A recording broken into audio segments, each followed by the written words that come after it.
వారు నీ యందు భయభక్తులు కలిగి ఉండినట్లు చేయుము. ప్రియమైన దేవుని బిడ్డలారా, ఇది గొప్ప విషయం. ఇక అంటాడు,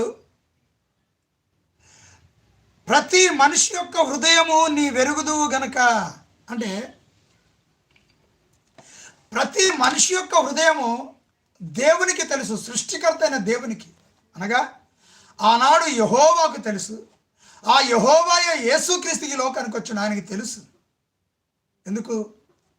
యోహాను సువార్త 1వ అధ్యాయం 2వ అధ్యాయం చివరి వచనంలో చూస్తే ఆయన మనుషులందరినీ ఎరిగినవాడు,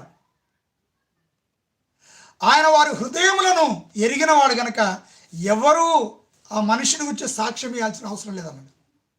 అందుకు యెహోవా ఇక్కడ సెలవిస్తాడు, ఆయన మనుషులందరి హృదయం ఎరిగిన వాడని ఇక్కడ సాక్ష్యం ఇస్తాడు. అయితే యేసు ప్రభు అందరి హృదయములను ఎరిగిన వాడని ఇక్కడ యోహాను సాక్ష్యం ఇస్తా ఉన్నాడు. అంటే ఆ యెహోవాయే ప్రభువైన యేసుక్రీస్తు కనుక అందరి హృదయములు ఆయనకు తెలుసు. ప్రతి మనిషి యొక్క హృదయముని వెరుగుదువు గనుక